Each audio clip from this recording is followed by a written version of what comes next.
Across America, in city after city, the story was eerily similar. A young man went out for a night of celebration. He laughed with friends, ordered his last drink, and stepped out into the cool night air. Hours later, his body would be discovered in a river, a lake, or a canal. At first, these tragedies were dismissed as accidents. College students who had one too many drinks wandered off and slipped into the water. But as the years passed and the bodies continued to surface, some began to notice a disturbing pattern. The victims looked alike. The circumstances of their disappearances were strikingly similar. And near the places where their bodies were found, there was often a chilling signature, a crudely painted smiley face, staring back like a mocking reminder. This became known as the Smiley Face Killers theory, one of the most chilling and controversial mysteries in modern true crime. A theory that suggests dozens, perhaps even hundreds of deaths were not accidents at all, but murders carried out by a hidden network. To understand the debate and the fear it has sparked, we have to go back to the very first cases. The beginning of a story that may reveal one of the darkest conspiracies in American history. In the late 1990s, police reports across the Midwest described the same haunting scenario. Young men in their late teens or early 20s, all bright, athletic, and popular, were disappearing after nights out. Most were found days, sometimes weeks later, their bodies pulled from rivers or lakes near the very towns they had last been seen alive. Officially, the cause of death was almost always listed as accidental drowning. Alcohol and late nights were blamed. Families were told it was tragic, but not suspicious. But parents and friends refused to accept this. They insisted their sons were careful, strong swimmers, not the type to simply wander into the water. And slowly, a pattern was noticed.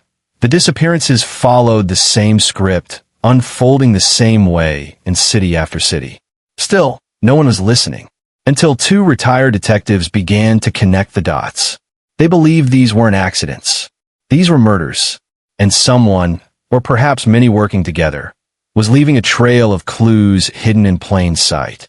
Former NYPD detectives Kevin Gannon and Anthony Duarte were the first to publicly voice the disturbing theory. While reinvestigating cases in the early 2000s, they noticed a peculiar detail.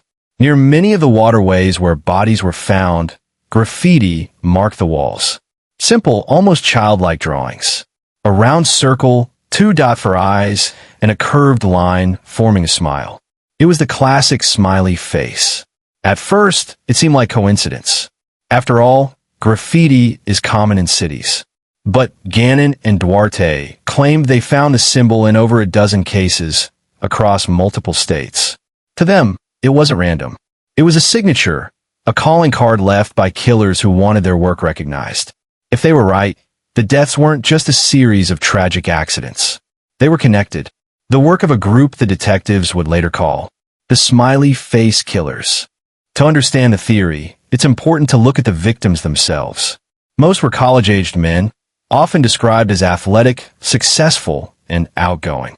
They disappeared after parties, football games, or nights at local bars.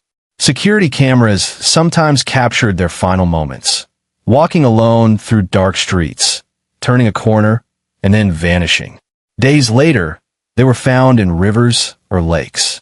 In many cases, their bodies showed little sign of struggle, as if they had slipped quietly beneath the surface. But families argued otherwise. Some noticed bruising, strange markings, or evidence that didn't fit with a simple drowning. And always, the circumstances were the same.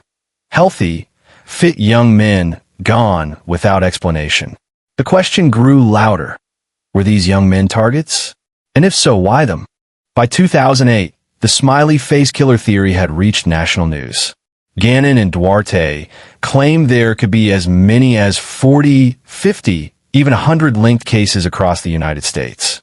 But law enforcement agencies, including the FBI, rejected the idea. They argued there was no credible evidence of a nationwide conspiracy, no proof that the smiley faces were anything more than coincidence. To officials, the theory was a distraction from reality. Alcohol, cold weather, and missteps explained the tragedies. Nothing more. Yet, despite these denials, the theory refused to die. Every time another young man went missing, every time another body was pulled from a river, the whispers returned. Were these really accidents? Or was there something far darker flowing beneath the surface? As investigators dug deeper, the theory became more disturbing. The deaths seemed to follow a chilling pattern. The victims were last seen leaving bars late at night. Often, they had been separated from friends or denied entry at closing time. Then, they disappeared into the darkness. When bodies were recovered, investigators like Gannon noticed signs that didn't match accidental drownings. Some victims' blood alcohol levels were strangely inconsistent with the time they had been missing. In other cases, decomposition suggested the bodies hadn't been in the water as long as police claimed. The detectives suggested something horrifying. The young men weren't simply falling into rivers.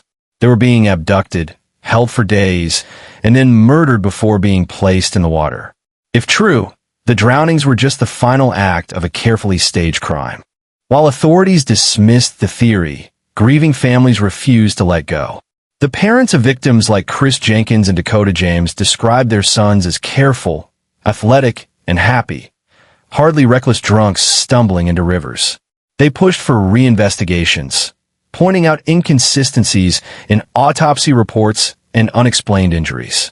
Some families even claimed police ignored clear evidence.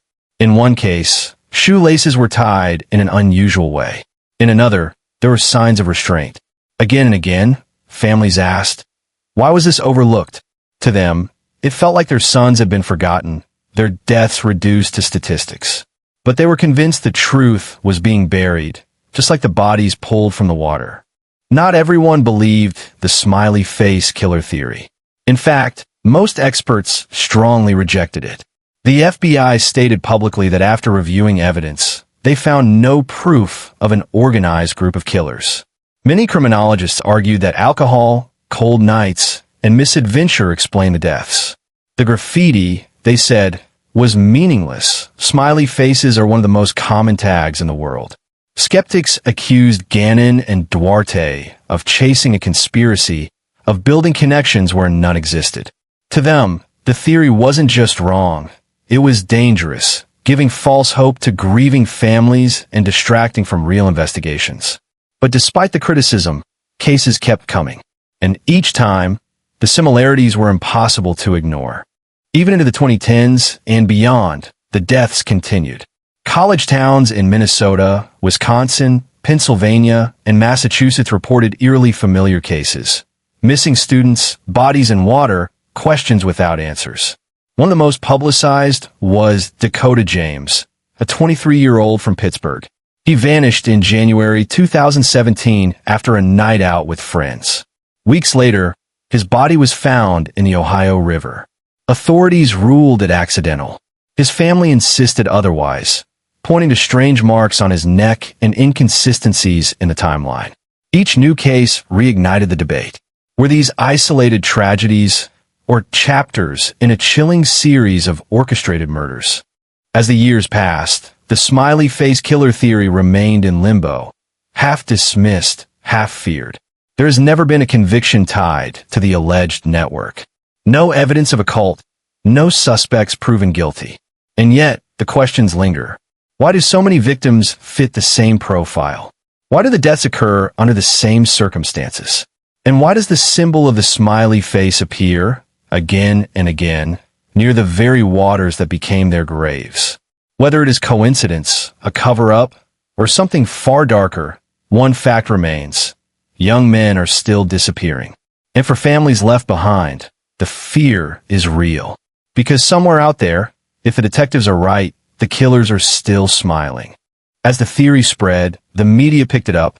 Headlines spoke of shadowy killers, a nationwide conspiracy, and a sinister calling card left on city walls.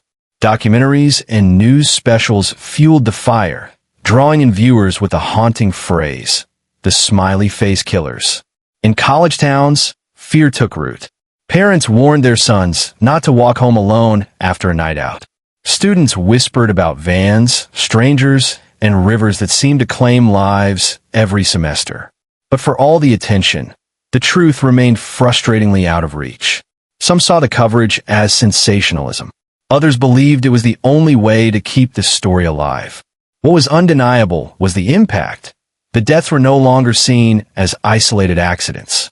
A darker possibility now lingered in the public imagination. Today, decades after the first cases, the Smiley Face Killer theory remains unresolved. To some, it is nothing more than a myth, a ghost story born from grief and coincidence. To others, it is a real and terrifying network, still operating in the shadows. No one has been arrested. No group has ever been exposed. And yet, every time a young man vanishes near water, the whispers return. The only certainty is loss. The families who never found peace, the victims whose lives ended far too soon. And so, the question endures. Are these tragedies accidents of youth and circumstance? Or is there a hidden hand, leaving behind its mocking signature, a smile painted on concrete, reminding us that the truth is still out there, waiting to be uncovered?